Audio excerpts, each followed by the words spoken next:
Could be us. So back to what I was saying. Could be us.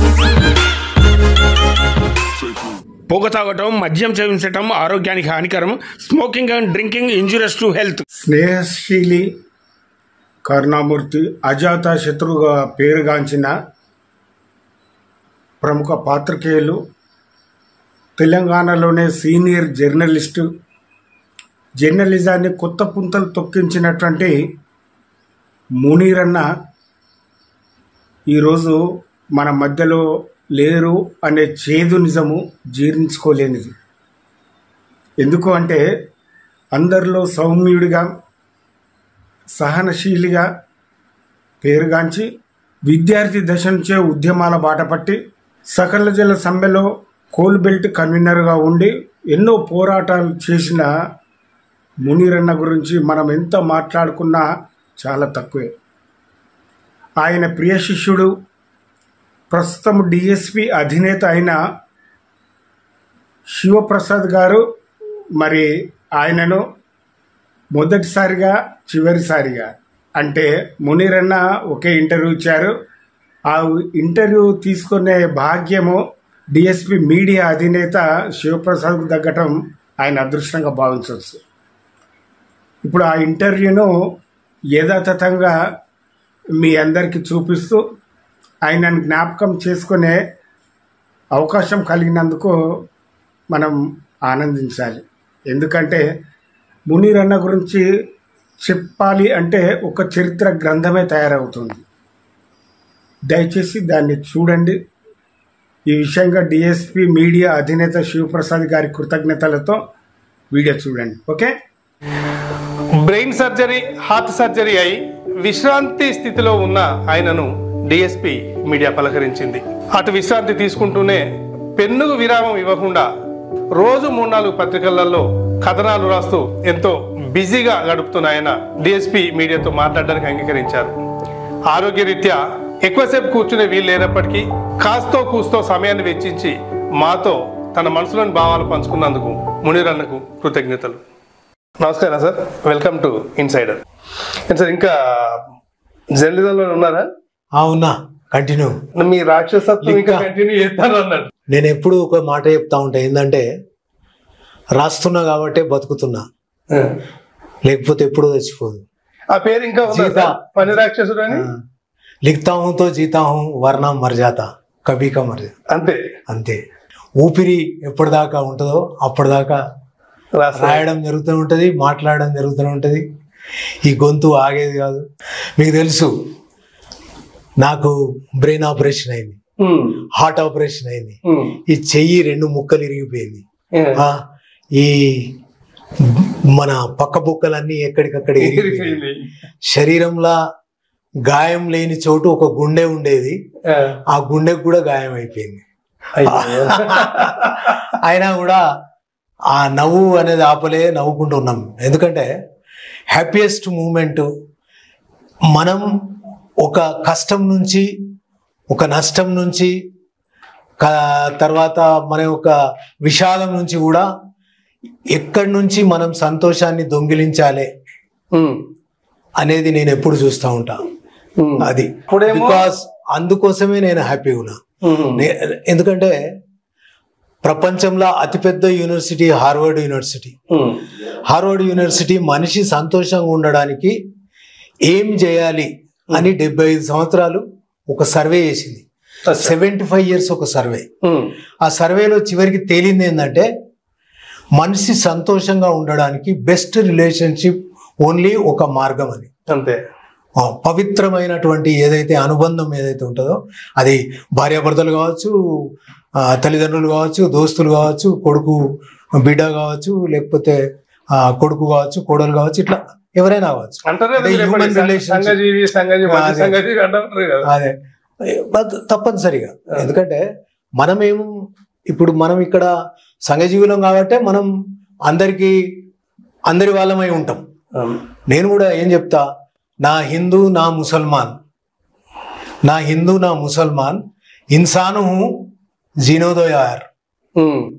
జీనోదో యార్ అంటే నేను హిందువును కాదు, హిందువు లేదా ముసల్మాన్ అనే ముద్ర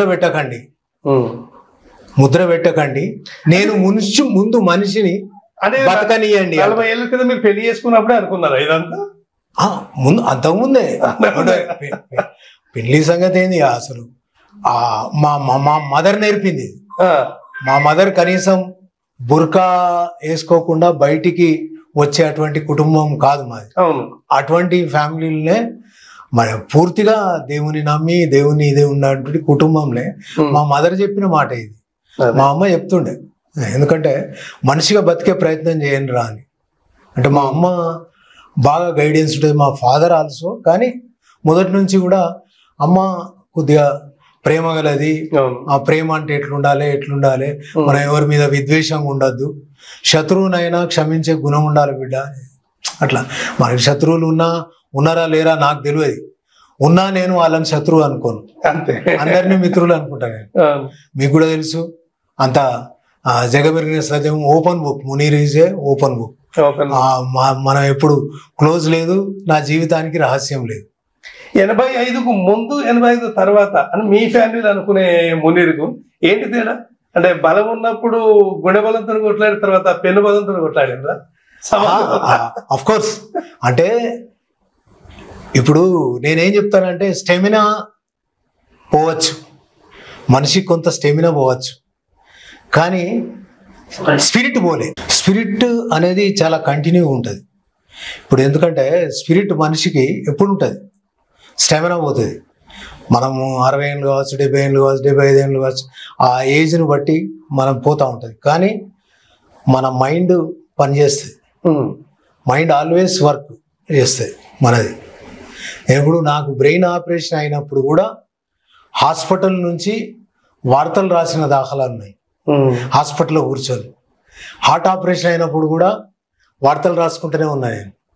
ఎందుకంటే వార్తలు రాసేదానికంటే ముందు యాక్చువల్లీ హాస్పిటల్కి వెళ్ళడానికి ఇంట్లో ఉన్నప్పుడు ఒక చిన్న ఇన్సిడెంట్ జరిగిందని మాకు తెలుసు. అంటే అక్కయ్య గుర్తుపడడం, మీరు అన్హెల్తీ అని మీకు తెలియదు అప్పుడు. అవును, మీకు అసలు తెలియలే, మీరు అన్హెల్తీగా ఉన్నారు, మీకు ఏదో ప్రాబ్లం అవుతుంది అని చెప్పేసి అక్క ఎట్లా గుర్తుపట్టారు? తర్వాత మీకు చెప్పిన అంటే యాక్చువల్లీ మేము అది యాక్సిడెంట్ ఎట్లా జరిగిందంటే, ఇప్పుడు రవీంద్ర మోడల్ స్కూల్ ముంగట వాళ్ళు ఒక స్పీడ్ బ్రేకర్ పెట్టింది. చాలా మంది పడుతున్నారు అక్కడ. ఆర్కే 1Aలో ఒక యాక్సిడెంట్ జరిగింది, గ్యాస్లో పడి 2 వర్కర్స్ మాయమయ్యారు, మీకు కూడా తెలుసు. ఆ వర్కర్స్ను కవర్ చేయడం కోసం నేను మా ఫోటోగ్రాఫర్ని తీసుకున్నప్పుడు నమస్తే తెలంగాణ బ్యూరో ఇన్ఛార్జ్గా చేస్తున్నాను. ఫోటోగ్రాఫర్ శ్రీనివాస్ని తీసుకొని మోటార్ సైకిల్ మీద వెళ్తున్నాను. వెళ్ళే క్రమంలో నాకు సడన్గా ఒక ఫోన్ వచ్చింది. అంటే అక్కడ జిఎం మల్లేష్ ఉండే మందమర్ల, ఆయన జిఎం అక్కడ ఆగి ఉన్నాడు. ఏది అందరం కలిసిపోదాం, నువ్వు కూడా రా అంటే సరే అని నేను బయలుదేరినా. బయలు దిగుదామని, అది చూద్దాం వర్కర్స్ ప్రాక్టికల్గా దిగుదామని. ఈలోపు మాకు అక్కడ ఆ ఫోన్ మాట్లాడుతున్న క్రమంలో ఆ స్పీడ్ బ్రేకర్ గమనించలే. అది నాకు ఆ స్పీడ్ బ్రేకర్ వేసిన కాడి నుంచి నేను అటు పోలే. ఆ ఏసీ కూడా 5-6 రోజులేమో అవుతున్నట్టున్నది. పడిపోయినాం అక్కడ, చాలా ఘోరంగా పడిపోయినాం. 2 పడ్డాం. నా తల ఇట్లా భూమికి తాకింది, శ్రీని కూడా దెబ్బలు తాకినాయి. డాక్టర్ దగ్గర పోయినాం, నీలకంఠేశ్వరరావు వాళ్ళు చూసింది, సింపుల్ గాయం అది ఇది అనుకున్నారు. అప్పుడే ఊపినాం, అక్కడ అయిపోయింది. ఇక కాస్త వాసింది. మళ్ళీ తెలంగాణ నుంచి మన డ్యూటీ మనం చేసుడు ఇదంతా. అయితే ఇదేమైందంటే ఒక్కొక్కసారి ఈ రైట్ హ్యాండ్ ఈ లెగ్ జర్క్ ఇచ్చేది ఎప్పుడన్నా ఒకసారి, ఇట్లా నడిచేటప్పుడు అప్పుడు ఇప్పుడు. సరే మామూలుగానే అనుకున్నాం మనం, ఏం పెద్ద పట్టించుకోలేం. మా ఇంట్లో మా మిసెస్ ఎప్పుడు చూస్తాను, నన్ను అబ్జర్వ్ చేస్తాను. నేను అన్నం తిన్న తర్వాత టేబుల్ మీద, మా ఇంట్లో చిన్నపిల్లలకు కూడా అలవాటు ఏంటంటే అన్నం తిన్న తర్వాత ప్లేట్ తీసి సింక్లో పెడతారు. తీసుకుపోయి మేమే ఎవరు తీసుకుపోయి సింక్లో పెడతాం. అట్లా నేను పెట్టడం లేదు 3-4 రోజుల నుంచి. నేనేం లిఫ్ట్ చేస్తలేను, నిద్ర వస్తాను దాన్ని పడుకుంటున్నా. ఇక ఇవన్నీ చూసి అప్పుడు సంజీవ్ ఉన్నాడు, ఇప్పుడు కౌన్సిలర్ ఉన్నాడు సంజీవ్ని పిలిచి మా మిస్సెస్ చెప్పింది అనమాట, ఇట్లా సంజీవ్ ఇట్లా ఉన్నాడు అంటే. అప్పుడు హైదరాబాద్ నుంచి ఒక డాక్టర్ వచ్చిండు ఇక్కడికి, ఆయనకి తీసుకుపోయి చూపెడితే మీరు ఇమీడియట్గా పంపాలి, దగ్గర పోవాలి, ఇమీడియట్ ఆపరేట్ చేయాలి, కష్టమవుతాడు, కాసేపట్లో ఆయన కోమలో పోతాడు అని. అయితే కార్లు వేసుకొని పోయినాం. సరే బ్రెయిన్ ఆపరేషన్ చేసారు, అదంతా అయిపోయింది. అది అట్లా అదొక ఇన్సిడెంట్. అది సరే మామూలు అంటే మన జ్యోతి కుటుంబ సభ్యులంతా అందరూ అక్కడ ఆంధ్రజ్యోతులు అందరూ సీరియస్ అయిపోయేది. అవును మరి ఆంధ్రజ్యోతి కాదు మన ఇది నమస్తే తెలంగాణ నమస్తే తెలంగాణ కుటుంబం, అదే విధంగా ఆంధ్రజ్యోతి కుటుంబం కూడా ఆంధ్రజ్యోతులు కూడా అందరు వచ్చారు. దాదాపు అందరూ హాస్పిటల్కు మన ఎమ్మెల్యేలు అందరూ ఓదలు అయితే 48 hours ఓదలు అక్కడనే కూర్చున్నాడు. అరవింద్ రెడ్డి వచ్చిండు, కేసీఆర్ వచ్చిండు, ఇదంతా చాలా మంది వచ్చారు. ఎవరెవరో మన నమస్తే తెలంగాణ ఎడిటర్ వాళ్ళు అల్లం నారాయణ అంటే ఇట్లా అనుకోవచ్చు. అందరు ఆప్యాయతల వల్ల మీరు ఒక 40-50 ఏళ్ల నుంచి ఊపిరి పోసుకుంటూనే ఉన్నారు. నా ఊపిరే. నేను అనేది ఏంటంటే news is people, people are my life అంట. నేను ఎప్పుడు పీపుల్ ఆర్ మై లైఫ్. నా బండి వెనకాల ఉండేది మోటార్ సైకిల్ మీద ఎప్పుడు రాసి news is people, people are my life అంటే యాక్చువల్ అంతే. పీపుల్ లైఫ్ అనుకుంటాం మనం, పీపుల్నే న్యూస్ అనుకుంటాం మనం, అంతే తప్ప అట్లనే మనం గ్రౌండ్ రియాలిటీని ఎప్పుడు కూడా ప్రజెంట్ చేయడానికి ప్రయత్నం చేసాం. తప్పితే మనము ఎప్పుడు ఆర్టిఫిషియల్ వార్తలు రాయలేదు, ఫేక్ వార్తలు రాయలేదు, ఒకరి మీద కక్షగట్టి వార్తలు రాయలేదు, ఒకరి మీద కోపం ఉండి వార్తలు రాయలేదు. ఎప్పుడు కూడా మనం న్యూస్ అనేది ఖచ్చితంగా పీపుల్కి ఉపయోగపడాలి, సమాజానికి ఉపయోగపడాలి అనే విధంగానే వాడినాం, తప్పితే వేరేదేం లేదు. సార్ ఇప్పుడు వదిలేద్దాం, ఒక 60-62 ఏళ్ల మునీర్ వదిలేసి 15 ఏళ్ల మునీర్ దగ్గరికి పోదాం. ఏంటి ఆ వయసులో ఆ కాలంలో రక్తదానం చేయడానికి ఎట్లా ముందుకు వచ్చాను? Just 15 years. 15 years first time blood donate చేసిన. ఎందుకు అనిపించింది? నేను అప్పుడు 10th class ఉన్నా. KK5 పెద్ద యాక్సిడెంట్ అయింది. మా లైన్లోనే హాస్పిటల్ ఉండేది. ఇప్పుడు కాంపెల్ సమ్మె INTC లీడర్ ఉంటాడు అక్కడ, ఇంకోళ్ళు ఎవరో ఉంటారు. అది హాస్పిటల్ అప్పుడు అక్కడ. అయితే అప్పుడు అక్కడ జయన్ సింగ్ అని GM ఉండేటోడు, AGM, అప్పుడు GM లేడు, AGM ఉండేటోడు. వర్కర్స్ 5 చచ్చిపోయాను KK5లో. పెద్ద యాక్సిడెంట్. మా ఫాదర్ అక్కడనే పనిచేస్తాడు. నేను మామూలుగా వచ్చిన. నేను యాక్చువల్లీ నెక్కర్ మీద ఉన్నా. నేను హాస్పిటల్ పోయినప్పుడు నెక్కర్ మీద ఉన్నా. అక్కడికి వచ్చిన, హాస్పిటల్కి వచ్చిన. నేను ఇంకా 10th కూడా కంప్లీట్ కాలే. హాస్పిటల్కి వచ్చినాక అందరినీ పంపుతాను, రక్తం అవసరం అందరిని ఎక్కిస్తాను. నేను కూడా ఎక్కినాను. అందులో ఎక్కిన బెల్లంపల్లి ఇప్పుడు బంద్ అయింది హాస్పిటల్. అది అక్కడ హాస్పిటల్, అక్కడ నేనే పుట్టినా, నేను ఆడనే పుట్టినా. నా పెద్ద బిడ్డ కూడా అదే హాస్పిటల్ పుట్టిన తర్వాత అది ఇటు మార్చిన హాస్పిటల్. చిన్నపోయేదారిలో అది తర్వాత GM ఆఫీస్ చేసాను. అయితే అక్కడికి పోయినా. అడిగి పోయి అందరు చెక్ చేసిరు, నాది O పాజిటివ్. సరే, నాకు కూడా ఎవరు బాబు నీ ఏజ్ ఎంత అంటే 15 అంటే 15 కాదు, ఎంత చెప్పు అంటే 18 అని చెప్పి ఏదో రాయించి ఇది వచ్చేసినాం. అయితే అప్పుడు కళ్యాణ్ రామన్ అని PM ఉండేటోడు. అవి PM అంటే ఇప్పుడు PM అంటాను కానీ అప్పుడు మామూలుగా DYPM ఏదో అనేది. అయితే ఆయన మా ఫాదర్ DPO అనేటోడు, డివిజనల్ పర్సన్ ఆఫీసర్. ఆయన మా ఫాదర్ ఫోన్ చేసి, KK5 అప్పుడు ల్యాండ్ ఫోన్లే కదా, మా ఫాదర్ ఫోన్ చేసి, అరే మీ కొడుకు బాగా గ్రేట్, మరి రక్తం ఇచ్చిండు అది ఇది అని చెప్పి. ఎవరు కొడుకు ఏంటంటే చెప్పిన. ఇక ఇంటికి వచ్చే లోపట్టే నాన్న వచ్చేసిండు. ఆఫీస్కి వెళ్ళి అమ్మకు చెప్పిండు. ఈ అమ్మ చలో అండ పకావు లావు ఏ లావు బెటకు ఓ కిలావు ఏ కిలావు అంటే ఇదేంద్రా ఇట్లా, ఏంద్రా బిడ్డ ఇట్లా చేయద్దురా, ఇది ఏజ్ కాదురా అది ఇది అని చెప్పి. అంటే నేను లేను అంటే అట్లా ఉండేటోని. అంటే పర్సనాలిటీ అనేది నా ఏజ్ కంటే ఎక్కువ చూపెట్టేది. నా ఫిజిక్ ఆ విధంగా ఉండేది. ఆ ఫిజిక్ కొంచెం మంచిగా ఉండేది. అంటే నేను ఆ ఫిజిక్తోనే 19 అంటే డ్యూటీ చేసేటప్పుడు కూడా సింగరేన్లా నేను ఎయిర్ ఫోర్స్ సెలెక్ట్ అయినా. యాక్చువల్గా నేను అప్లై చేసుకున్న ఎయిర్మెన్ అని చెప్పి పేపర్లో పడుతుంది, దానికి అప్లై చేసుకుంటే పోయినా. నేను సెలెక్ట్ కూడా అయినా. ఫిజికల్ టెస్ట్ అయిపోయింది, అన్ని టెస్ట్లు అయిపోయింది. అప్పటికి సింగరేన్లో పనిచేస్తున్నా నేను. కానీ మా అమ్మ నాన్న పంపలేదు, పోవద్దన్నారు. బాయ్ పని కాదు దానికి, ఏది ఎయిర్ ఫోర్స్ కి పంపలే. బాయ్ పని ఇటు పెట్టి అటు పోదామని అనుకున్నాను కానీ పోలే. ఇక మా అమ్మ వాళ్ళు ఆపిను. ఇక సరే, ఇక అది చాలా మంది నా ఫ్రెండ్స్ కూడా ఎరికే, వీడు సెలెక్ట్ అయిన వీడు పోలేదని. అదే అట్లా మనం వదిలేయడం కాదని కుటుంబంలో ఏంటంటే ఫ్యామిలీతో ఉండాలి. ఇంట్లో చిన్న చిన్న పిల్లలు, చాలా పెద్ద ఫ్యామిలీ, 10 మంది కుటుంబం, 5 sisters, 5 brothers. నాకంటే ఒక ఆయన పెద్ద చచ్చిపోయాడు, ఒక ఆయన చిన్న ఆయన చచ్చిపోయాడు, ఒక సిస్టర్ చచ్చిపోయింది. ఇట్లా మేము 7 మిగిలినాం ఇంటికి. ఇట్లా చాలా అంటే చాలా ఇప్పుడు మా మదర్ ఎట్లా అంటే ఇంట్లో నేనే పెద్దోను కాబట్టి ఇంట్లో ప్రతి పని చేసి పెట్టున్నాను అమ్మకు నేను. బోన్లు తోముడు, ఇంట్లో నీళ్లు నింపుడు, ఇలాంటి పనులు చాలా. అంటే అమ్మ ఏం చెప్తే అది అమ్మ చెప్తే అన్నట్టు తల్లిచాటు కొడుకు ఎట్లా. మరి ఇంట్లో పని చేసి తల్లిచాటు కొడుకు లాగా బిడ్డలాగా హెల్ప్ చేసే మీరు అమ్మ మాట కాదని ఇట్లెందుకు ఈ ఫైటింగ్ ఎందుకంత ధైర్యం వచ్చింది? నేను యాక్చువల్లీ అమ్మ మాట కాదు, నాన్న మాట కాదు, ఎవరికి తెలియదు. మేమంతా ఉద్యమాలు అన్యాయం జరుగుతాయి అంటే అసలు మా మదర్ కూడా అదే టైప్ ఉండేది. ఎందుకంటే అమ్మ ఎప్పుడు కూడా ఆయన ముందు తాగి వచ్చినటువంటి వాళ్ళని కానీ వీళ్ళని కానీ నాన్న పిఏగా పనిచేస్తాడు కాబట్టి పిఏను అప్పుడు పెద్ద అంటే ఆ గౌరవం ఇప్పుడు లేదు ఆఫీస్ సూపరింటెండెంట్లకు. పెద్ద అని కూడా ఎవరు అన్నారు. అంటే అప్పుడు పెద్ద అయినట్టు పెద్ద అంటే ఏమర్థం? చాలా పెద్ద ఆఫీసర్, చాలా పెద్ద మనిషి, గౌరవమైన వాడు. అంటే పెద్ద అని పిలుస్తారు. అట్లా మా ఫాదర్ పెద్ద ఉండే KK5. ఆ పెద్ద ఉండడం వల్ల చాలా మంది వర్కర్స్ ఇంటికి వచ్చి పోయేటోళ్ళు, ఈయన హెల్ప్ చేయడం అది ఉండేది. కాస్త కాకి పాయింట్ వైట్ షర్ట్ దొరుకునే నాన్న, అది తప్ప వేరే దొడలే సర్వీస్ అంతా కూడా. అది ఒక డిసిప్లైన్ కు ఇది. అయితే అట్లా ఆ ఫ్యామిలీలో కొంత డిసిప్లైన్ ఉండే కాబట్టి మేము ఎవరికి చెప్పలే. ఇక జరిగేటి బయట జరిగేది, అది జరిగేది, ఇది జరిగేది. సినిమాకు పోతే ఆడగొడవలు ఈడగొడవలు. వాళ్ళు మేము మామూలుగానే ఉంటుంది. మేము మామూలుగా ఎక్సర్సైజ్ చేయడము, లేకపోతే బాక్సింగ్ నేర్చుకోవడము, ఇలాంటివి ఉండేటి. ఆ క్రమంలో ఉట్టిగానే మా పిల్లలను తీసుకుపోయి ఆ సినిమాల్లో పెట్టి కొట్టడం అటువంటి జరగడం వల్ల అరే ఎందుకు మనం తిరుగుబాటు చేయొద్దు, ఎందుకు వాళ్ళను మనం ప్రశ్నించద్దు. మాకంటే పెద్ద బ్యాచ్ ఒకటి ఉండే, బాదెల్లయ్య, పోషన్న, ఇల్లు, చాలా మాకంటే ముందు బ్యాచ్. అంటే మాకంటే 2-3 ఏళ్ళు పెద్దోళ్ళు.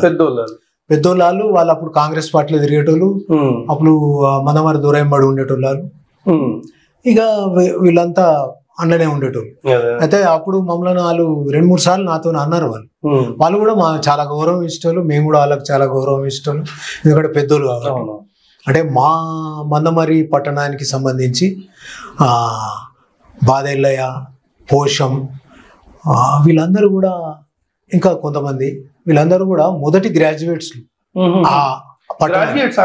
ఆ పట్టణానికి మొదటి గ్రాడ్యుయేట్లు మందమరి పట్టణానికి. ఆ తర్వాత మడకరాయలింగ అన్న ఉండే, ఆయన ఛాంపియన్. ఏది ఆయన నౌ ఈజ్ 80 ఉన్నాడు. ఆయన కిష్టన్న, అయ్యూరు కిష్టన్న, వీళ్ళంతా మందమరిలో వీళ్ళంతా స్పోర్ట్స్ గేమ్స్ ఛాంపియన్. కిష్టన్న అయితే ఇంకా ఆడతా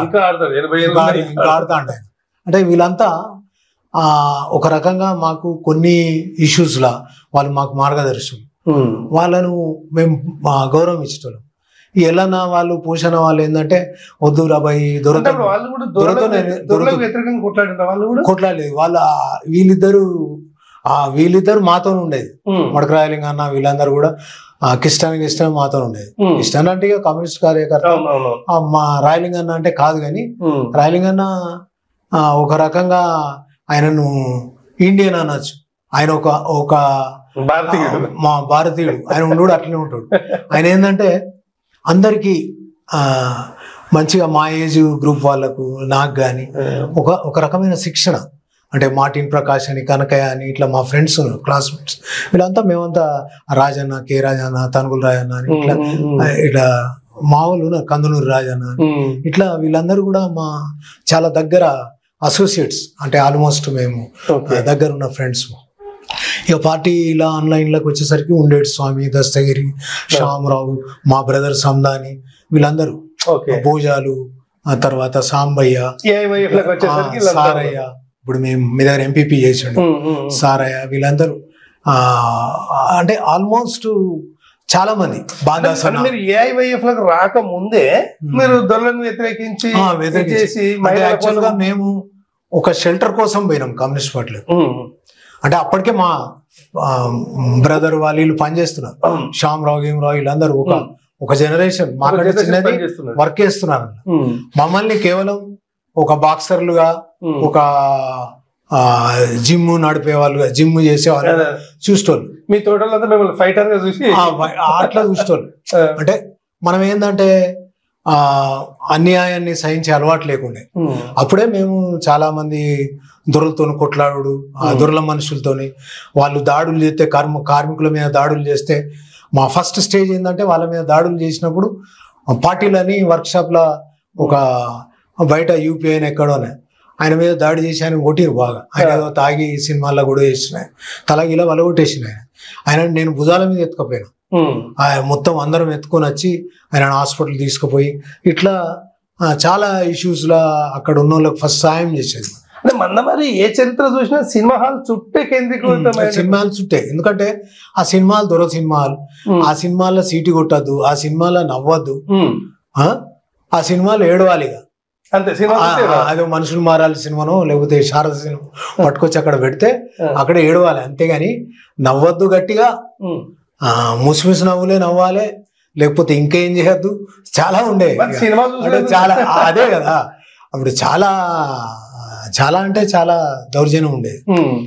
ఇప్పుడు మీకు సినిమాల పక్కకు ఒక శవం, ఒక మహిళ, ఒక యువతి బాయిల శవాలు, ఇదంతా అంటే ఒక విచ్చలవిడి జీవితం. ఆ దురరికం అక్కడ గుండాలది దొరల. మీకు ఎందుకు కొట్లాడాలనిపించింది? అంటే అక్కడ కొట్లాడాలి ఏం లేదు. నిజంగా మందమరిలో పెద్ద పెద్ద హరీష్, బాకమోదేలు ఇట్లా పెద్ద పెద్ద వాళ్ళు ఉండేది. సారయ్య, గిరయ్య, అలీలను గుణాలు ఉండేది, చాలా పెద్ద వాళ్ళు. వాళ్ళంతా దసరా నాడు లేకపోతే మన పీరిల పండుగ నాడు వీళ్ళందరూ కట్టె సాములు చేసుడు, అది చేసుడు, ఇదంతా చేసేది వీళ్ళంతా. మేము అందరు నిలబడి చుట్టూ చూస్తూ ఉంటే అలా కళ్ళ సందులకి వెళ్ళి చూసేటోళ్ళం మేము వీళ్ళని. ఓ బాగా ఇది చేస్తారు. తర్వాత ఇలా ఆర్ట్ సరే, తర్వాత వేరే ఆర్ట్ ఉండేది వీళ్ళది. వీళ్ళు ఎవరు పడితే వాళ్ళని కొట్టుడు, అప్పుడు అనుకునే వాళ్ళం మేము. నేను అనుకునేటోడిని, నేను మనసులో అనుకుంటాను బలం ఉంటే వీళ్ళందరినీ పోయి కాపాడు, కనీసం మనం కొట్టకున్నా ఫస్ట్ కాపాడదాం. అంటే మేము ఫస్ట్ చేసిన పని కాపాడడమే, కొట్టడం కాదు, ఒకరి మీద చేసుకోవడం కాదు. ఒకరి మీద చేసుకోవడం అంటే నేను మొదటి నుంచి కొంత వ్యతిరేకమే. నేను చాలా దాన్ని ఇది చేయను. ఎందుకంటే ఫ్రమ్ ది బిగినింగ్ కూడా ఇప్పుడు బెల్లంపల్లిల నక్సలైట్లు అప్పటికే ఒకళ్ళ చేతులు నరికేసిండ్రు, ఒకళ్ళు చంపేసిండ్రు, ఇటువంటి అదే కీచకుల ఆ విధంగా చేసారు, లేడీస్ మీద దౌర్జన్యం చేసారు. అయితే అట్లే మన దగ్గర కూడా తాంబూలా నడుస్తుండే పాత బస్ స్టాండ్ లో. ఆ తాంబూలాకు చాలా మంది బలి అయిండు కార్మికులు. అడవి డాన్సులు అవి ఇవి అని చేస్తే వీళ్ళందరూ పోయి ఆడనే ఉండు. ఒక రకమైనటువంటి జూదం అది. కొత్తగా సింగరేణి మైన్స్ వచ్చినప్పుడు కార్మికులందరికీ ఎంటర్టైన్మెంట్, అదే జూదం లాగా వీళ్ళందరినీ ముంచేది. క్యాబరీ డాన్సులు, సిఆర్ క్లబ్ లా ఇక్కడ తీసుకొచ్చి పెట్టేవాళ్ళు, డాన్సర్స్ ని ఇక్కడ నుంచో తీసుకొచ్చేటోళ్ళు, ఆంధ్ర ప్రాంతం నుంచి. ఇవన్నిటిని వ్యతిరేకించేటోళ్ళం మేము పోయి చేయడానికి. ఆ తంబులా అయితే దాదాపు కాలబెట్టినాం. మషాలు ఉంటాయి కదా, ఇది దాన్ని పెట్టేసి అవి తీసుకుపోయి దాని మీద వేసి కాలబెట్టినాం. అందరిని బయటికి పంపించి నడిపించే వాళ్ళని కూడా బయటికి పంపించి, ఇక అలా సపోర్ట్ వాళ్ళది కాదు, వేరే వాళ్ళు నడిపేటోళ్ళు, కానీ ఇలా సపోర్ట్. కేసు పెట్టిరు కదా, కేసు పెట్టిన అరెస్ట్ చేసి కేసు నడిచింది. అదొక కేసు నడిచింది. ప్రతిదానికి కేసు పెట్టుడే, కేసు పెట్టడం అనేది ఏం లేదు. ఏ కేసులో ఇరుక్కున్నారు? ఇదే కేసులు ఇరుక్కున్నాయి. ఇదే ఫస్ట్ ఆ తంబుల కేసులే ముందు ఇరుక్కున్నాం. తర్వాత ఆ సినిమాల మీద 2-3 దాడులు, ఆ కేసులు సినిమాల మీద. మందమర్రి అనేసరికి సినిమా హాల్ చుట్టూ ఏముంటది ఒకటి, ఈ కాల్పుల దాకా పోయి కొంతమంది చనిపోయి కంప్లీట్ కంట్రోల్ కానంత ఆందోళన ఎందుకు జరిగింది అసలు? అంటే యాక్చువల్లీ జనవరి 5, 1979 ఆ రోజు నేను KK5 బాయిలో పనిచేస్తున్నాను. KK5 బాయిలో సర్వే మజూరు చేస్తున్నాం. మేము మిడతబదిరికి పోయినాము, వచ్చినాము. ఇంటికి వచ్చిన తర్వాత అక్కడ కొంతమంది వర్కర్స్, లోడింగ్ అన్లోడింగ్ వర్కర్స్, వాళ్ళందరి దగ్గర వాళ్ళు చేసే కూలీల సగం తీసుకొని ఈ దొర మనుషులు సగం ఇష్టోళ్ళు, ఒక్కొక్కసారి ఇవ్వకపోదురు కూడా, అట్లా చేసేటోళ్ళు. అంతకుముందు నేను అక్కడ కాంటకాడ క్లర్క్ గా పనిచేసిన, యాక్టింగ్ క్లర్క్ గా. ఇదే సేమ్ కాంటకాడ. ఆ కాంటకాడ పనిచేసినప్పుడు వర్కర్స్ వాళ్ళు ఇచ్చేది నేను చూసేది. ఏమైనా మీరు గిన్ని పైసలే తీసుకుంటారు, మీరు అడగరేంది, మీరు చేయరేంది అంటే అప్పుడు వాళ్ళందరూ వచ్చి సార్ నీకెందుకు సింగరేణి కదా ఇచ్చేది, సింగరేణి కాదు ప్రైవేట్ కాంట్రాక్టర్లు ఇచ్చేది. అంటే మీరెందుకు తీసుకుంటారు, మీరెందుకు ఇస్తారు, మీరేంది ఇది చేస్తారు అది అంటే లేదు లేదు తప్పనిసరిగా మేము తీసుకుంటాం, వసూలు చేస్తాం, నువ్వు ఏం చేసుకుంటా అది చేసుకుంటే అక్కడనే నాకు చాలాసార్లు తగాదా జరిగింది. అక్కడ నేను పని చేసినప్పుడు ఇదంతా ఏదో లొల్లి పెట్టుకుంటాను ఇక్కడ అని మా ఫాదర్ KK5 ట్రాన్స్ఫర్ చేసిన బాయ్కి, KK5 బాయ్కి. KK5 బాయ్కి చేసినా కూడా ఆ అనుబంధం పోలే. 1-2-3 సార్లు నేను డబ్బులు ఇప్పించిన, అంటే మొత్తం డబ్బులు తీసుకున్నా కూడా వాళ్ళు అక్కడ నుంచి మళ్ళా ఇప్పించడం అనేది జరిగింది. అంటే మీకు అప్పటికే భయపడేటోళ్ళు, కొంత భయపడేటోళ్ళు వాళ్ళు, కొంత భయపడేటోళ్ళు. మేము కూడా చిన్న కమ్యూనిస్ట్ పార్టీలలో ఉండేటోళ్ళం కాబట్టి ఎర్రజెండా అంటే కాస్త ఉండే. తర్వాత KK5 పోయాను. KK5 లో డ్యూటీ నుంచి వచ్చిన నేను రాగానే ఇంట్లో ఆ రోజు మిడత బదిలీ పోయాను. 10:30-11 o'clock వచ్చేసిన నేను, అంటే పొద్దునే పోతాం కదా, డ్యూటీ అవర్స్ కు బిఫోర్ పోతాం. అన్నం కూడా తినలేదు. మీకోసం ఎవరు వచ్చిపోయినరా అని మా అమ్మ అయిపోయింది. ఆలోపు ఒక 3-4 వచ్చాను సైకిల్ మీద. అన్న ఇట్ల సంగతి అంటే నేను, దస్తగిరి, ఉండేటి స్వామి, తర్వాత కనకయ్య, మల్లేష్, మా బ్రదర్ సందాని, ఇట్లా మేము 6-7 మేమందరం కలిసి అబ్రహం సార్ ఇంటికి పోయినాం. అబ్రహం సార్ ఇంటికి పోయి సార్కి చెప్తే నేను కూడా వస్తాపా అని సార్ కూడా వచ్చాను. అందరం సైకిళ్ళ మీదనే అక్కడికి పోయినాం. ఇక పొంగనే ఇమీడియట్గా అటాక్ జరిగింది. కొట్టిండ్రు, మేము కొట్లాడినాం, వాళ్ళు కొట్లాడి అంత అయిపోయింది. మమ్మల్ని అందరినీ పోలీస్ స్టేషన్ అని చెప్పి అందరు పంపినాం. అందరికి చిన్నగా అందరికి దెబ్బలు తాకినాయి. మమ్మలను అప్పటికే అక్కడ సార్ మీద దాడి, ఆ పెద్ద దాడి, సార్ గాయాలు ఇంకెక్కువ కాకుండా నేను మీద మొత్తం ఆ కాంట మీద అంతా కూడా పూల్ ఆఫ్ బ్లడ్ ఇట్లా పడిపోయింది, రక్తం అంతా ఇట్లా పడ్డది. ఇట్లా గడ్డలు మారణాయుధాలు, సబ్బలు, గొడ్డన్లు, బరిసెలు, అవి ఇవి ఆ పందులను ఒడిసి పట్టుకొచ్చిన. అయితే వర్కర్స్ అక్కడ ఏంటంటే మనకు నేను బాగా తెలుసునే ఉండేది. సార్ కూడా పరిచయం, సార్ కార్మిక నాయకునిగా తెలుసు, నేను అక్కడ పనిచేసినోనిగా తెలుసు. వర్కర్స్ తో నాకు బాగా అనుబంధం ఉండేది. ఆ సబ్బలు ఇబ్బలు ఇసురుడు వాళ్ళు అది చేసుడు ఇక అంతా దాంతో అదొక పెద్ద యుద్ధం, చాలా పెద్ద యుద్ధం అనుకో. ఇక అదంతా అయిపోయిన తర్వాత హాస్పిటల్ తీసుకుపోయారు. సార్ బాగాలేకుండా అటు వరంగల్ పంపారు. నన్ను ఏరియా హాస్పిటల్, మా గవర్నమెంట్ హాస్పిటల్ మంచిర్యాలకు పంపించారు. తెల్లారి ఇదంతా తెలిసింది. KK5 ఫస్ట్ నేను ఎక్కడైతే పనిచేసినా అక్కడ ఫస్ట్ స్ట్రైక్, ఆ తర్వాత KK1, KK2 ఇట్లా అన్ని మైన్స్ అంతా బంద్ చేశారు. మొత్తం సింగరేణిలో కూడా అక్కడక్కడ గోదావరి కింద దాకా కూడా బంద్ అయ్యింది. ఆ రోజు ప్రొఫెషన్ పోతా ఉంటే ఇక దొర ఆస్తులను అన్నింటినీ ధ్వంసం చేసుకుంటాం మేము అదే రోజు. మల్లేష్ ఆ కోపం అంతా ఆ రోజు బయటకు వచ్చింది. గుండమల్లేష్ అన్న అప్పుడు యోజన సమాఖ్య జిల్లా మాజీ ఎమ్మెల్యే, మన సిపిఐ నాయకుడు, సిపిఐ దాంట్లో అసెంబ్లీ లీడర్, ఇప్పుడు పూనం నేను లాగా. అయితే ఆయన చేసిండు తర్వాత ఆయన ఎమ్మెల్యే. అయితే ఇదంతా ఆయన కూడా లీడ్ చేసి, ఆయన కూడా బుల్లెట్స్ పక్కకి వెళ్ళిపోయినాయి బాగా. ఆయన యాక్చువల్లీ ఆయన లీడ్ చేసిండు ఆల్మోస్ట్. ఆయన కార్మిక నాయకులు వాళ్ళు వీళ్ళు అందరు కూడా అందులో ఉన్నారు. మొత్తం ఇంకెవరెవరో చాలా మంది ఉన్నారు, మన ఫ్రెండ్స్ ఉన్నారు, వాళ్ళు ఉన్నారు, వీళ్ళు ఉన్నారు, అందరు. సినిమా టాకీస్ కాడికి వచ్చి అంటే టాకీస్ కూడా టాకీస్ గాలబెట్టేసి మళ్ళీ అక్కడి నుంచి అలా బ్రాండ్ షాపులు గాలబెట్టి ఆలయాన్ని గాలబెట్టి అక్కడ దాకా ఏడదాకా పాత బస్ స్టాండ్ దాకా పోయి, పాత బస్ స్టాండ్ కాడ పోలీసు వాళ్ళు కొట్టేసిన వాళ్ళని. ఇదేంటంటే కొందరు వర్కర్స్ ఏదో తాగి గడబడి చేసారు, తాగి పోలీసుల మీద దాడి చేస్తే వీళ్ళు కొట్టిరు అని చెప్పి చెప్తారు కొందరు. తప్పది, అది అబద్ధం. ఎందుకంటే అది కరెక్ట్ కాదు. ఆ తాగి తందనాలు ఆడితే అక్కడ దాకా పోకపోదురు. అక్కడ బ్రాండ్ షాపులు అన్న ఉన్నాయనేమో ఇక్కడ మార్కెట్ లో, బస్ స్టాండ్ లో ఎక్కడో ఒకటో రెండో, ఒకటి కూడా లేదు అక్కడ ఉన్న బ్రాండ్ షాపులు అన్ని ఇక్కడ. తాగినోడు అక్కడ దాకా ఎట్లా పోతారు, ఎక్కడో కాడ పడిపోతారు. అనుకున్న ప్లాన్ వేరు, ప్లాన్ వేరు, జరిగింది వేరే. తాగలే, తాగిన అనేది అబద్ధం. తాగి తందనాలు ఆడిన అనేది చాలా అబద్ధం.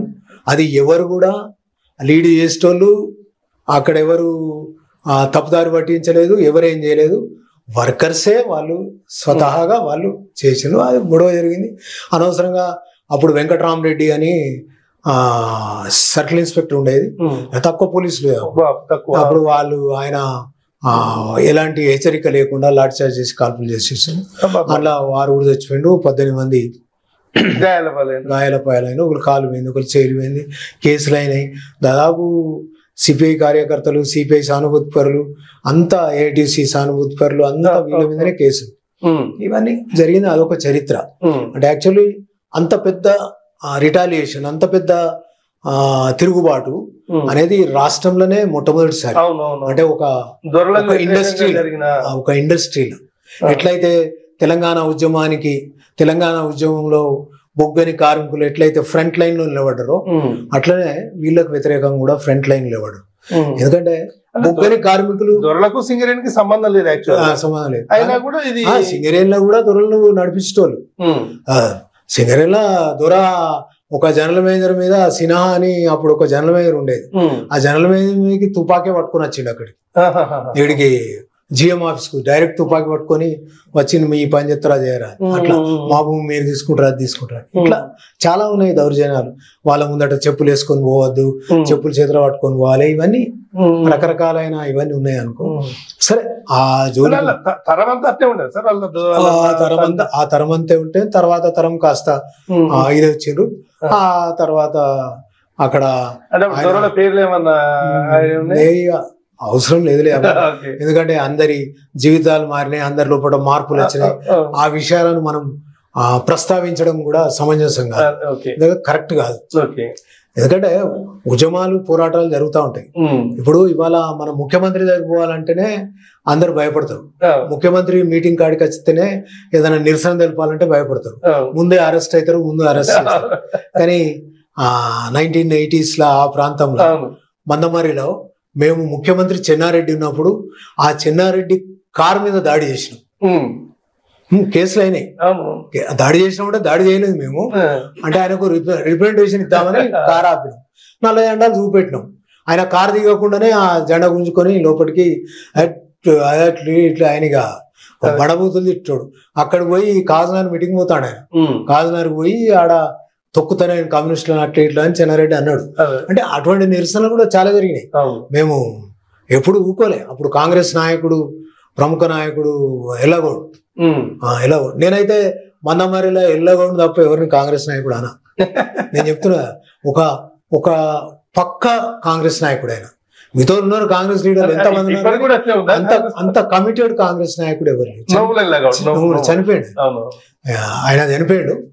ఆయన చాలా నిర్లక్ష్యం చేసింది పార్టీ, చాలా నిర్లక్ష్యం చేసి, లీడర్లు నిర్లక్ష్యం చేశారు, వాళ్ళందరినీ నిర్లక్ష్యం చేశారు.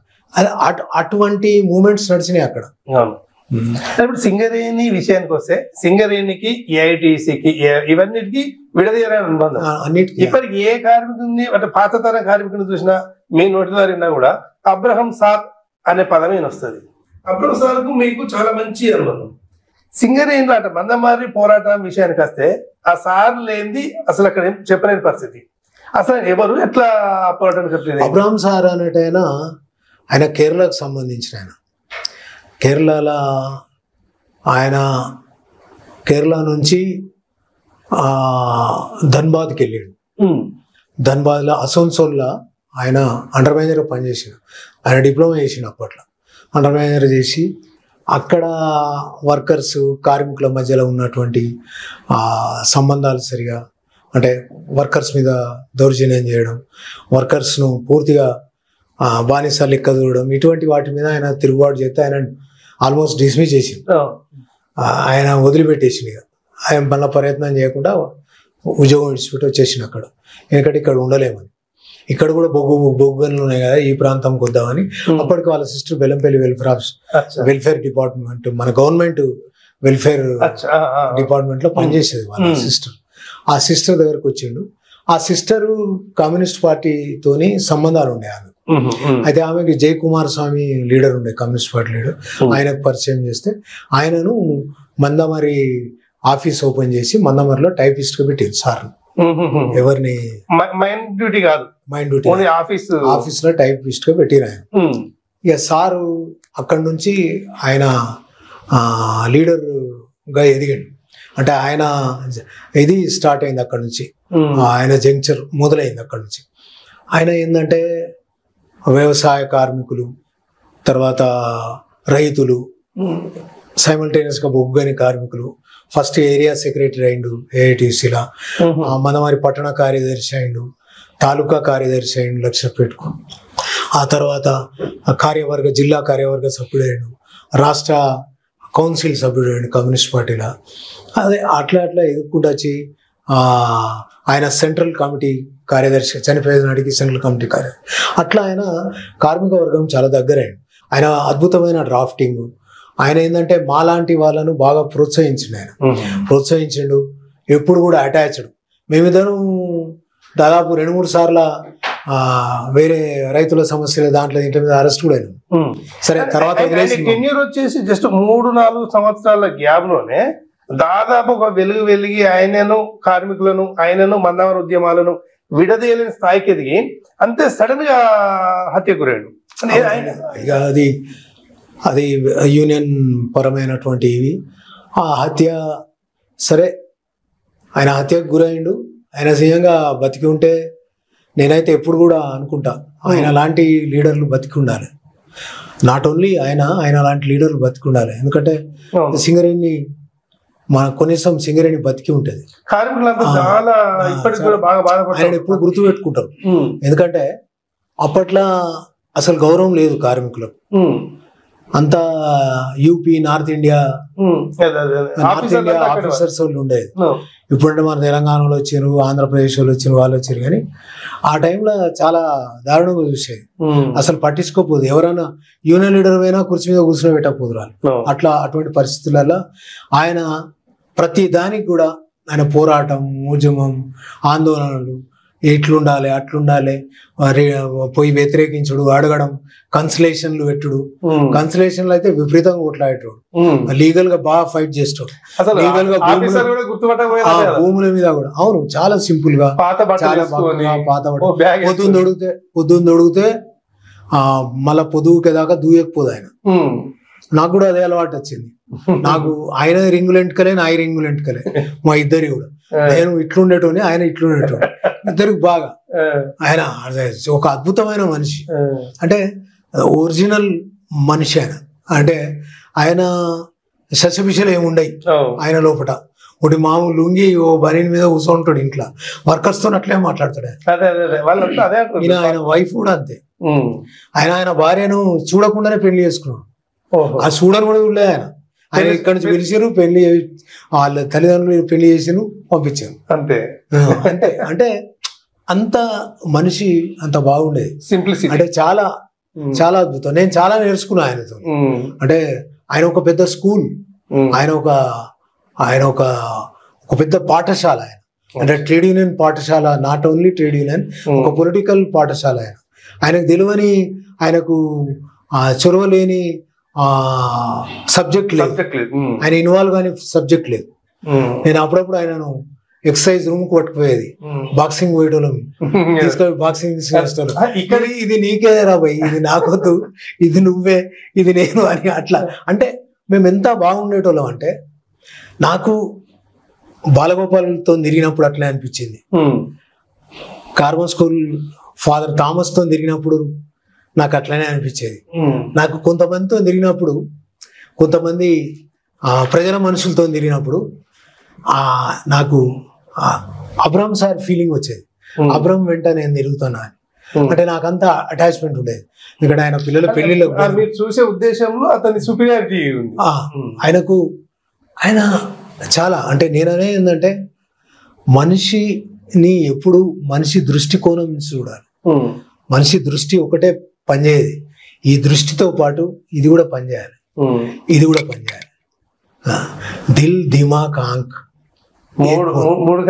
మూడు కరెక్ట్ ఉంటే నువ్వు కరెక్ట్ ఉంటావు. మరి ఇంత ఇది ఉన్న వాళ్ళు మీరు జ్ఞానము, అవగాహన అన్నీ ఉండి, పోరాటాల మీద ఉండి, హత్య నేరం వైపు ఎందుకు ఇరుక్కున్నారు అసలు? ఇక అయిపోయింది. అట్లా ఏం చేస్తాం మనం, అయింది, ఇరికినాము, యావజ్జీవ కారాగార శిక్ష అయింది. హైకోర్టులో కనాబ్రాన్ సారు, పద్మనాభరెడ్డి గారు, చల్లా నరసింహారెడ్డి, ఇలా పెద్ద పెద్ద లాయర్లు. ఈ ఎక్కువ శాతం పద్మనాభరెడ్డి గారు. పద్మనాభరెడ్డి గారు అంటే చాలా పెద్ద ఇదైన, ఆయన కొడుకు ఆంధ్రప్రదేశ్ చీఫ్ జస్టిస్ కూడా చేసిండు కొన్ని రోజులు. ఎవరు? పద్మనాభరెడ్డి గారి కొడుకు. చాలా పెద్ద లాయర్. అంటే మన ఆంధ్రప్రదేశ్ లోనే, అంటే సౌత్ ఇండియాలోనే ఆయనను మించిన క్రిమినల్ లాయర్ లేడు. చాలా పెద్ద లాయర్, చాలా ఇష్టపడేటోడు. చాలా అంటే చాలా, ఎలాంటి ఫీజులు తీసుకోకుండా వాళ్ళు మా కేసులు మాట్లాడడం అని జరిగింది. మన కనాబ్రాన్ సార్ని అయితే వరంగల్ కోర్టుకు కూడా వచ్చిండు. వరంగల్ కోర్టుకు నేనే బస్ స్టాండ్ లో దిగితే సైకిల్ మీద ఎక్కించుకొని వచ్చేది సార్తో చాలా అనుబంధం ఉండేది. సార్తో చాలా ప్రేమ, అనుబంధం బాగా. జైలు జీవితం నుంచి బయటకు వచ్చినాక మీరు చాలా సింపుల్ అయిపోయారు. నేను బయటకు వచ్చిన తర్వాత ఇమీడియట్ గా మ్యారేజ్ కావడం, పెళ్లి కావడం, పెళ్ళి అయిన తర్వాత పిల్లలు, ఇది ఆయన వదిలిపెట్టలేదు. కాస్త తిరుగుతూనే ఉన్నాం. రాజకీయాలతో దూరం అయిపోయి పెన్ను పట్టుకున్నాం. పెన్ను ద్వారా యాక్చువల్ నేను ఏంటంటే, ఒక తరాన్ని, అంటే ఒక చరిత్ర సృష్టించే సంఘటనలు చేసి 1000-2000 మంది అహు మునీరు మన కోసం కష్టపడ్డాడు, మన కోసం ఇది చేసిన స్థాయి నుంచి మీరు సడన్ ఇంత పక్క జరిగి సాత్వికంగా ఎట్లా మారారు? అంటే మామూలు సినిమాలలో చూపించినట్టు కత్తి గుడ్డలో పట్టుకుని అట్నే పోవాలి కదా. అది సినిమా, ఇది జీవితం. నేనంటే ఇప్పుడు ఇక్కడ ప్రసాద్ నేను అనేదంటే, life is beautiful, everything will be happen. పెళ్లి అనేది ఏం లేదు, ఎందుకంటే ఆమె కూడా ఫీల్డ్ మనిషి. ఆమె కూడా చాలా చెప్తా ఉంటది. ఆమె కొన్ని మాట్లాడుతుంది, కొన్ని విషయాలు చెప్తుంది. ఏదైనా ఎవరి గురించైనా మాట్లాడుతూ ఉంటే, ఏదైనా చెప్తా ఉంటే, లేకపోతే ఆ టీవీలలో ఏమైనా రావడము, లేకపోతే ఏదైనా లీడర్లు ఏదైనా మాట్లాడుతూ ఉంటే, ఏతలు తెలుగును ముంగట వెతలు చెప్పుకుంటే కథలు లెక్కుంటే ఇట్లా చెప్తుంది. అటువంటి గోల్డెన్ వర్డ్స్ వెళ్తే ఆమె నోట్లోకి. అంటే చాలా, అంటే అమ్మ తర్వాత అమ్మ ప్రభావితం మిమ్మల్ని, అమ్మ తర్వాత మళ్ళీ మహాలక్ష్మమ్మ మిమ్మల్ని ప్రభావితం చేసింది. మా మహాలక్ష్మమ్మ బిడ్డ, మహాలక్ష్మమ్మ మాకు అత్త. అంటే love marriage, party marriage. Of course ఏది జరిగినా, అంటే నేననేది ఏంటంటే, ఇక్కడ పెళ్ళి ఏంది, మనం ఏం మ్యారేజ్ చేసుకున్నాం, ఎట్లా చేసుకున్నాం, ఇది ఎవరికి వర్తిస్తుంది, ఎవరు ఏంది అనేది. ఎందుకంటే కుల మతాలకు అతీతమైన జీవితం నాది. నాట్ ఓన్లీ మై, ఈవెన్ నా బ్రదర్, జమానాల మా చిన్నాన్న, వీళ్ళంతా అంటే పుట్టింది ఒకటి, పెళ్లి చేసుకున్నది ఒకటి, చదువుకున్నది అన్ని రకాలు ఉన్నాయి. చాలా, అంటే మన జీవితంలో చాలా అనుభవాలు ఉన్నాయి, గుణపాఠాలు కూడా ఉన్నాయి. అయితే అనుభవాల నుంచి గుణపాఠాలు నేర్చుకుంటారు అంటారు. అట్లా అనుభవాల నుంచి చాలా గుణపాఠాలు నేర్చుకున్నాం. ఫ్యూచర్ అనే దాని మీద నేను ఏమనుకుంటా, ఇవాళ పనికిరాంది రేపు దాచిపెట్టి అనవసరం అనిపిస్తుంది నాకు. It's my personal policy. Of course అది ఏమన్నా కానీ, ఇవాళ పనికిరాంది రేపు దాచిపెట్టి ఏం చేస్తాం. ఇవాళ నిజంగా నేను సింగరేణిలో 33 years వర్క్ చేసిన, కానీ ఒక పైసా డిపాజిట్ చేసుకోలేదు. 10.5 లక్షల ఇల్లు వచ్చింది, ఇల్లు కొనుక్కున్నాం, దాంతోనే ఉంటున్నాం. కొడుకు పని చేస్తాడు, వానికి జీతం వస్తాయి, వాడు ఏదో నడిపిస్తాడు, నాకు చిన్న పెన్షన్ వస్తుంది సింగరేణి.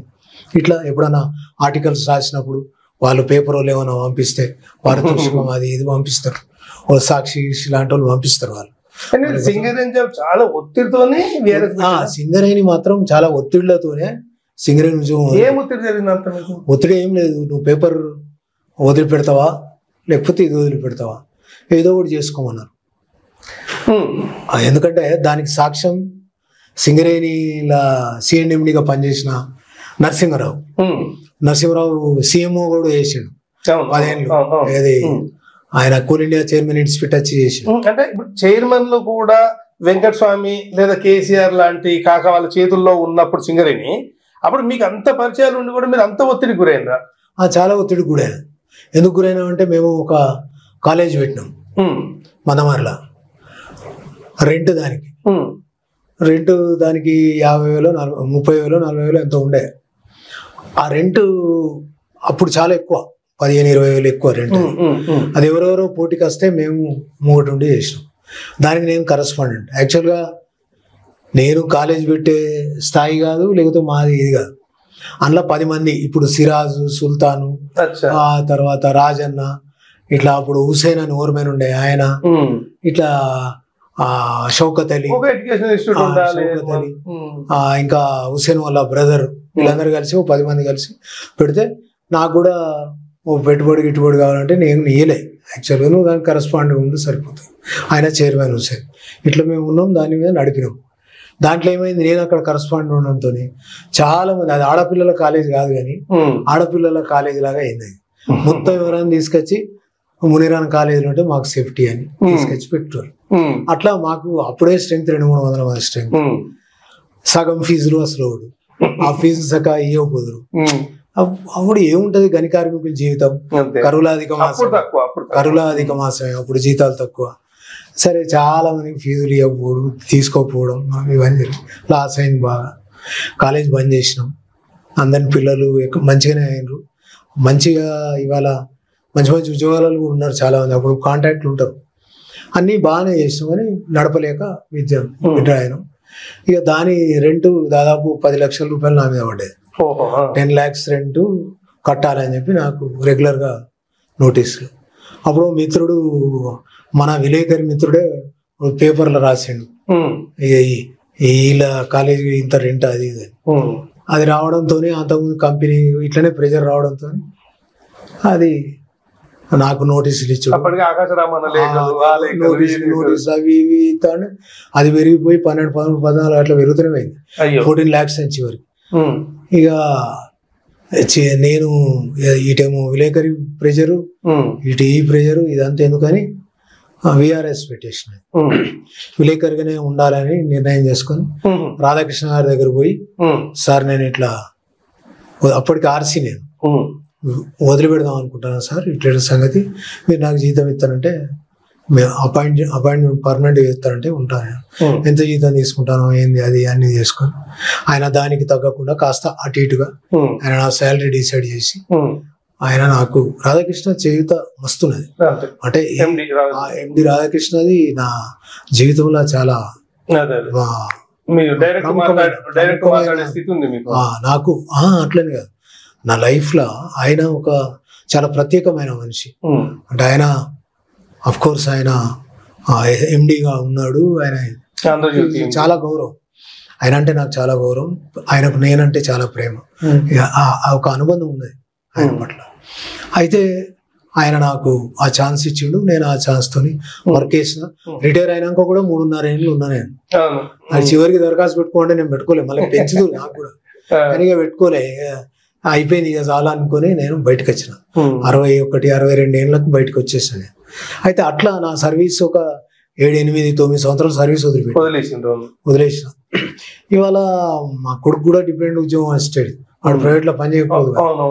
ఇటువంటి పరిస్థితులు ఏం చేద్దాం ఇక ఎప్పుడు. అందుకే అన్న life is beautiful, everything will be happy. అన్ని పాజిటివ్.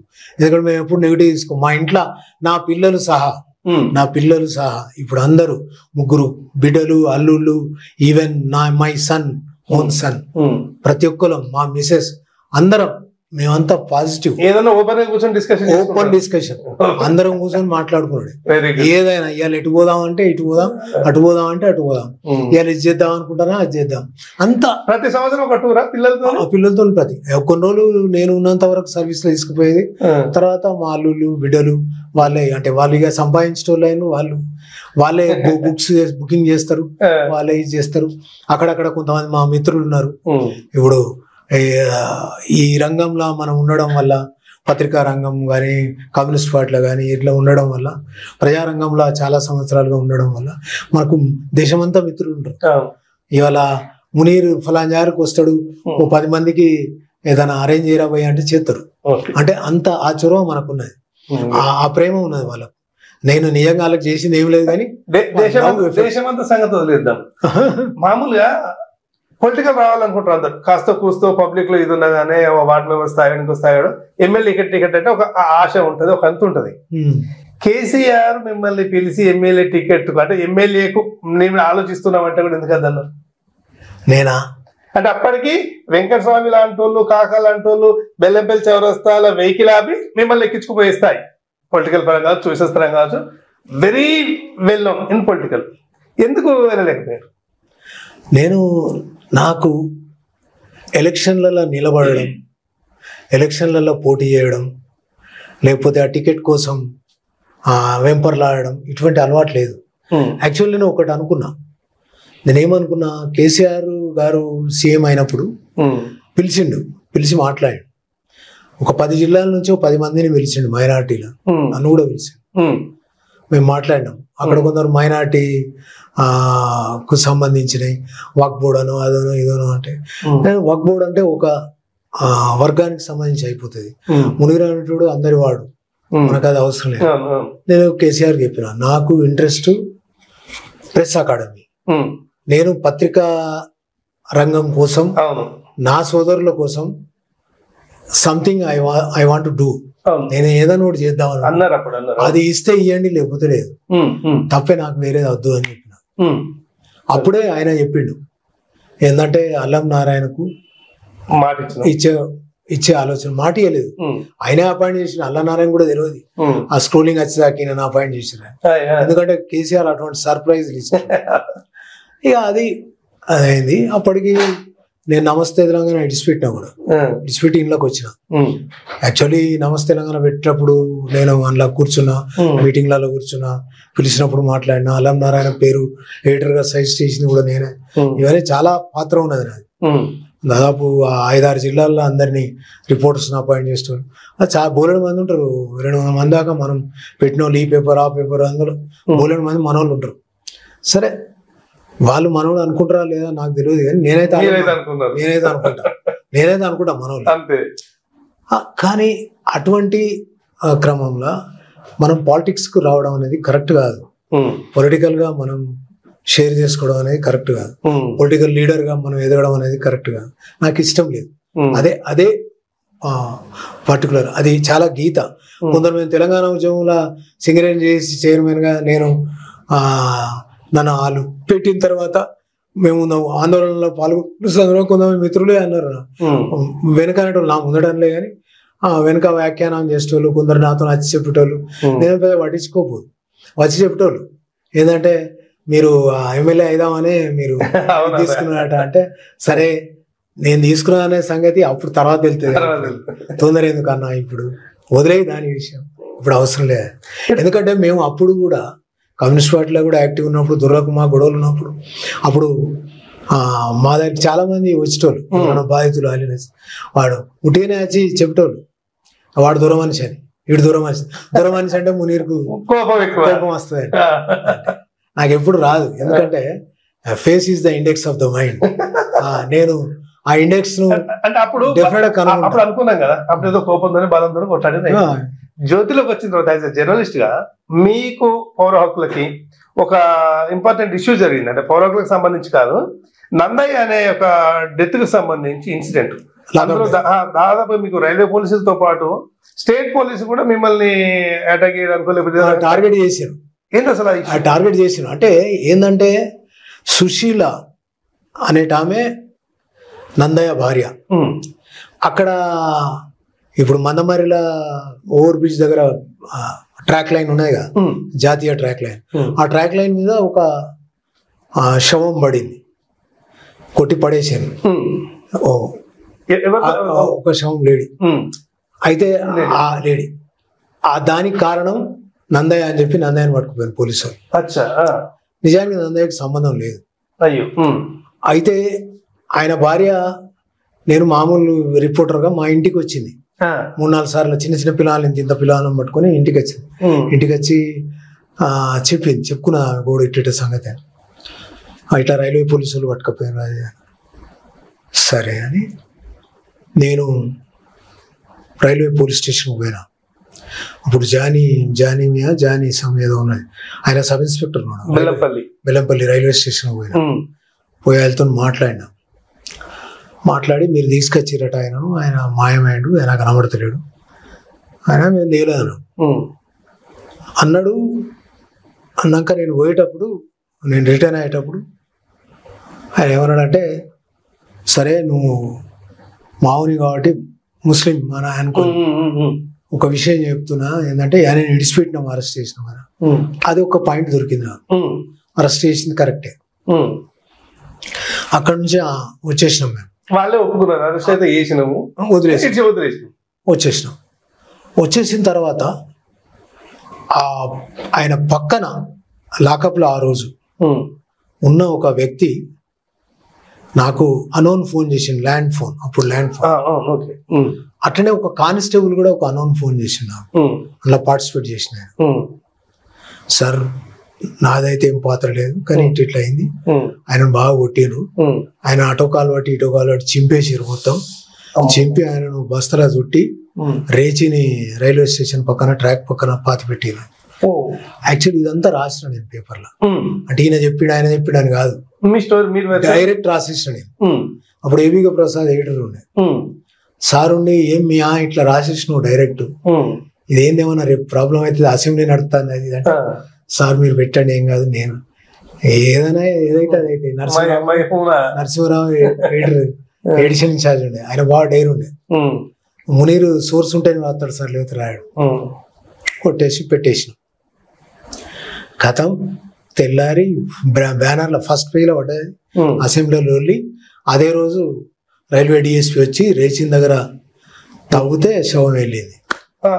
కథం ఇమ్మీడియట్ వాళ్ళందరూ 7 మందిని సస్పెండ్ చేసి, అది కేసు.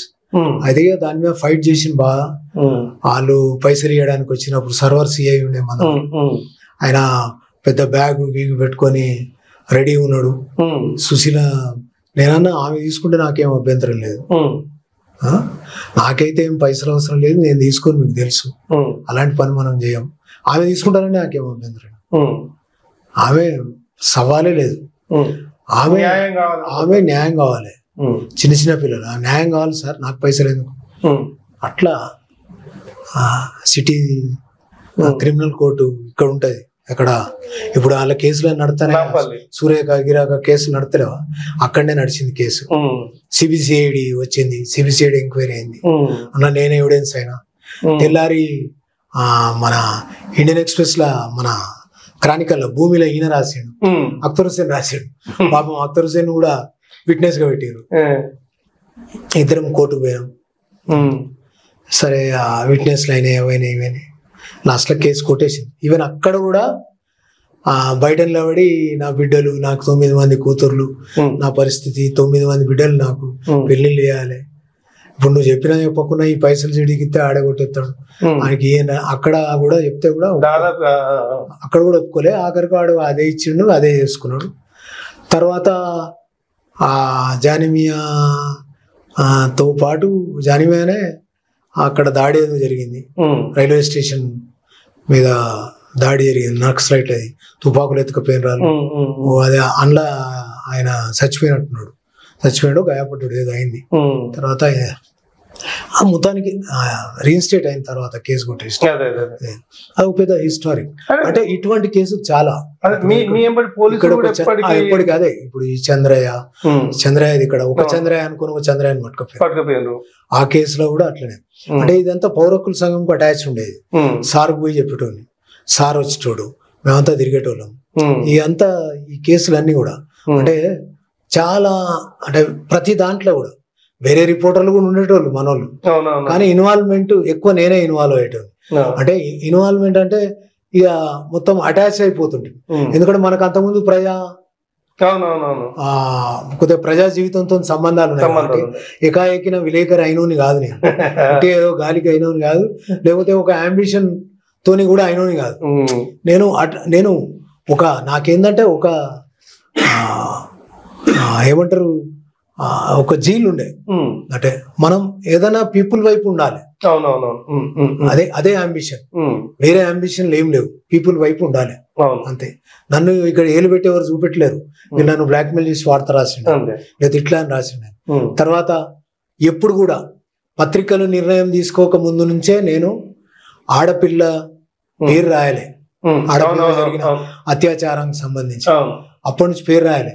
తర్వాత కార్మికుడు ఇట్లా చచ్చిపోయిండు అట్లా చచ్చిపోయిండు సెట్ రైడింగ్ చేసిండు అది ఇది అని ఎప్పుడు కూడా వార్త రాసిన దాఖలా హ్యూమన్ యాంగిల్ ఎప్పుడు విడిచిపెట్టలేదు, ఎప్పుడు రాయలేదు నేను ఇది ఇట్లా అది అట్లా అని. అంటే చాలా ఆలోచనతోని మనం రాసేది ఎప్పుడు యాజ్ ఎ హ్యూమన్ బీయింగ్. అంటే మా అమ్మ చెప్పింది నాకు, మీకు చెప్పిన ఇంతకుముందు కూడా అమ్మ చెప్పింది నాకు ఏమన్నదంటే, నాకు చిన్నప్పుడే చెప్పింది అమ్మ, ఎందుకంటే మనిషిగా పుట్టడం అనేది అది సుకృతం, పూర్వజన్మ సుకృతం, ఆ విషయాలు వేరు. కానీ బిడ్డ మనిషిగా బతకడం అనేది చాలా ఇంపార్టెంట్. సత్యదాకా 10% అయినా నువ్వు మనిషిగా బతుకుతే నువ్వు నీ జీవితం కాస్తో కూస్తో పరిపూర్ణమైనట్రా అనేది మా అమ్మ. ఇంకొక యాక్చువల్ గా చిన్నప్పటి నుంచి పోరాటంలో బతికి అయిపోయింది. అటు రౌడీలు, గూండాలు, దొరలు, నక్సలైట్లు, పోలీసు అంతా జరిగింది కదా. ఈ క్రమంలో అంటే మీరు ఒకలాంటి మామూలు జీవితం గడుపుతున్నప్పుడు పోలీసు వాళ్ళు మిమ్మల్ని కిడ్నాప్ చేశారు, మీకు తెలియదు.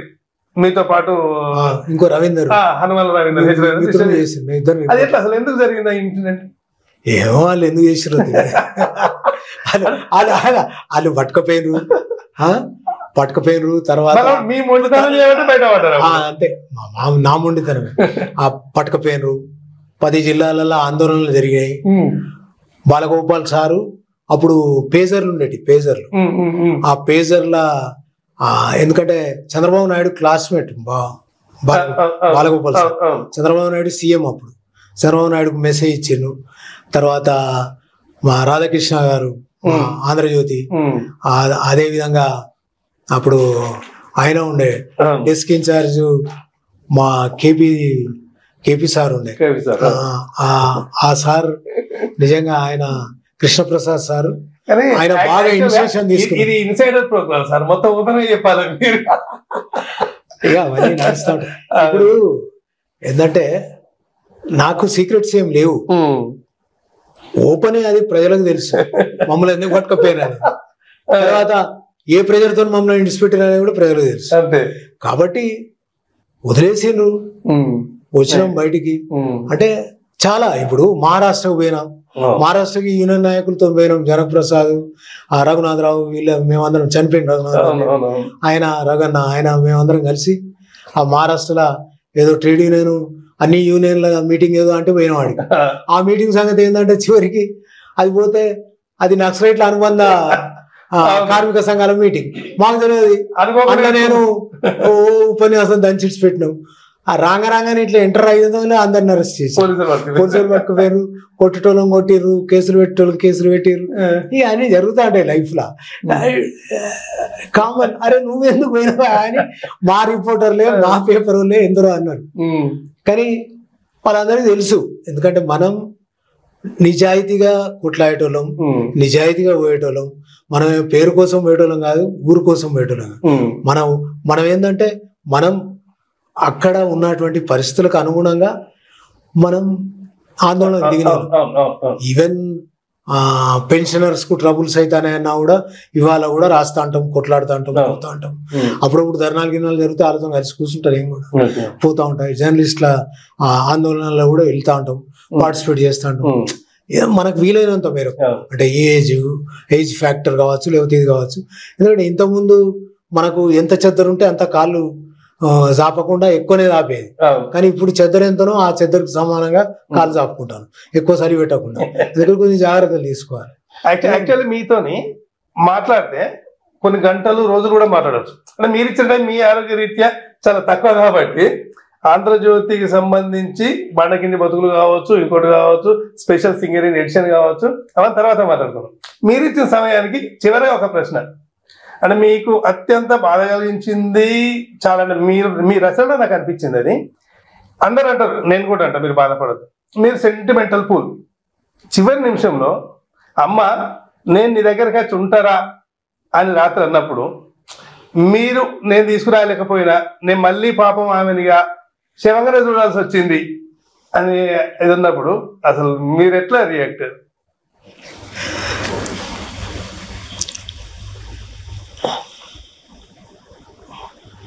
నేను చెప్పలేను.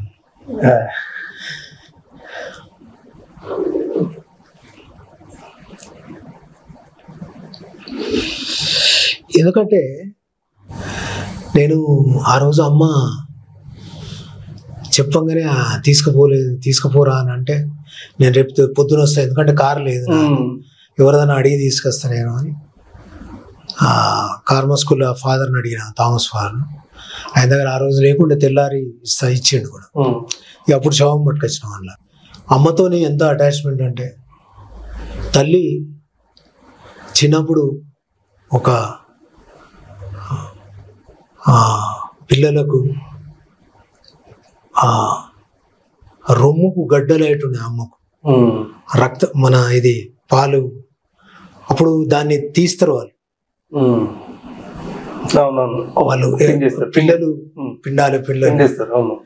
నేను ఆ చనుబాలు కూడా చీకిన.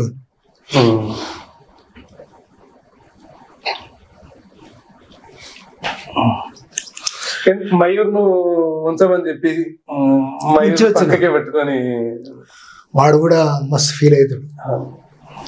నా ముందే చచ్చిపోయింది నానమ్మ అని. చిన్నోడు లేడు బాగా. అంటే యాక్చువల్లీ నేను ఎంత పబ్లిక్ మనిషినో అంత ఫ్యామిలీ మ్యాన్ కూడా నేను. ఒకసారి నేను కూడా సార్ ఆఫీస్ లో కూర్చున్నాం, ఆంధ్రజ్యోతి ఆఫీస్ లో కూర్చున్నాము. ఒక పిల్లోడు 8-9 సంవత్సరాల పిల్లోడు ఉంటుంది, ఆడుకోవడానికి దేనికి వచ్చిండు. మీరు స్టాఫర్ సీట్ లో కూర్చున్నారు, మేమంతా ఇటు కూర్చున్నాము. ఏదో అడిగితే మీరు అడిగినారు ఏం రన్ను అసలు ఏమనుకుంటున్నావు ఏంది అంటే, ఆడు తల నుంచి ఏదో చెప్పిండు, ఎవరు లేరు సార్ ఏదో అన్నప్పుడు మీ కళ్ళ నీళ్ళు వస్తున్నాయి. అంటే అందుకే ఇప్పుడు ఆ మాట మాట్లాడాను. సెంటిమెంటల్ ఒకలాంటి చూడడానికి మునీర్ అనగానే ఆయనకి ఏంది ఒక లింక్ చేసిండు అది చేసిండు. ఇవాళ మా ఇంట్లో ఏదైనా పిక్చర్స్ వస్తూ ఉంటాయి చిన్న సినిమాలు. మామూలుగా మొన్న ఏదో అదేది సుందరం ఏదో సినిమా ఉన్నది, ఏది సత్యం సుందరం పిక్చర్ చూస్తాను అందరం కూర్చొని. నా మనవరాలు వచ్చి నా కళ్ళ దిక్కు చూస్తాను, ఎందుకొచ్చి తొంగి చూస్తాను పెద్ద అంటే అట్లా ఉంటది. అంటే మనకేందంటే అది చూడంగానే ఇప్పుడు నేను చాలా ఏడ్చింది ఏంటంటే, నేను వృత్తిపరంగా నేను ఎప్పుడైతే జార్ఖండ్కు పోయాను, నేను అసలు అక్కడ బర్నింగ్ సిటీ ఉంటుంది, జరియా మైన్స్. అక్కడ ఒక 100 డిగ్రీల ఇది ఉంటుంది వేడి. అసలు అలా పోతే మన బట్టలన్నీ తడిసిపోతాయి. అక్కడ ఫ్యామిలీని చూస్తే నేను రాసిన ఆర్టికల్ కూడా రాసిన. అక్కడ వేయించిన తర్వాత నేను రాసిన ఆర్టికల్ ఆంధ్రజ్యోతి సండేలో వచ్చింది. అది మొత్తం అద్భుతమైన ఆర్టికల్ అది. అంటే అక్కడ ఎట్లా టీబీలు వ్యాధులు ఫిజికల్గా నా ఎమ్మడి ఒక హిందీ ఛానల్ ఫ్రెండ్ ఉన్నాడు ఎమ్మడి, అట్లా ఒక లేడీ రిపోర్టర్ ఉన్నది. 3-4 బ్యాచ్లో పోయినా నేను. అసలు వాళ్ళకంటే ముందే నా కళ్ళలో నీళ్లు కారుతానే, మొత్తం కారుతానే ఉన్నాయి. వాళ్ళని చూసుకుంటా నేను రాస్తూనే ఉన్నా, ఆ బుక్ మీద రాస్తా ఉంటే ఆ ఇంక్ మీద కూడా పడ్డాయి. నాకు అసలు ఇదైతే లేదు, ఏం చేయాలి అసలు. వచ్చిన తర్వాత అదంతా రాసిన నేను. అసలు మన ఫీలింగ్ అట్లుంటది. అంటే మనం పోయినా కాడ ఇప్పుడు ఈ నందయ్యది కూడా ఇవాళ కూడా ఆ కుటుంబంతో అటాచ్మెంట్. అందరి పెళ్లిళ్ళు చేసింది ఆమె, బిడ్డల పెళ్లి వాళ్ళు చేసింది ఆమె. వస్తుంది అప్పుడు ఇంటికి వచ్చిపోతుంది, కలిసిపోతుంది. సుప్రీంకోర్టులో కూడా కేసు కొట్లాడింది ఆమె. కొట్లాడుతుంది జీవితాంతం సార్, బతుకున్నాను ఇంకా కూడా ఫైట్ చేస్తాను ఆమె. సుశీల ఫైట్ చేస్తాను. ఆమె ఫైటింగ్ దశాబ్దాల కొట్లాట ఆమె. అట్లనే మీ దగ్గర రామ్ కన్కుంట్ల కట్కూరి పోషం ఆయన అయిపోయింది, గెలిచిండు కేసు. నా దాని పైసలు వచ్చినాయి కోటి. అది నాకు ఆసిఫాబాద్ వకీల్ ఉన్నాడు కదా కిషన్, ఆ కిషన్ తెలుసు. అది కిషన్ నాకు ఫోన్ చేసి చెప్పిండు కేసు గెలిచినప్పుడు ఫస్ట్, అన్న కేసు గెలిచినావు అని. మీ కేసు గెలిచినావు అన్నాడు ఆయన. అంటే అట్లా ఉన్నాయి నా కేసు చాలా. అంటే పర్సనల్ గా మనం పూర్తిగా పర్సనల్ ప్రయత్నాలు చేసినాయి. అంటే టిఎల్ఎన్డి కమిషన్ ముందట ఆ టైంలో భారీగా జరిగిన ఎన్కౌంటర్స్ లో అమాయకులను తీసుకొని కాల్చి చంపినాయి. అమాయకులను తీసుకుపోయి ఓకే రైట్.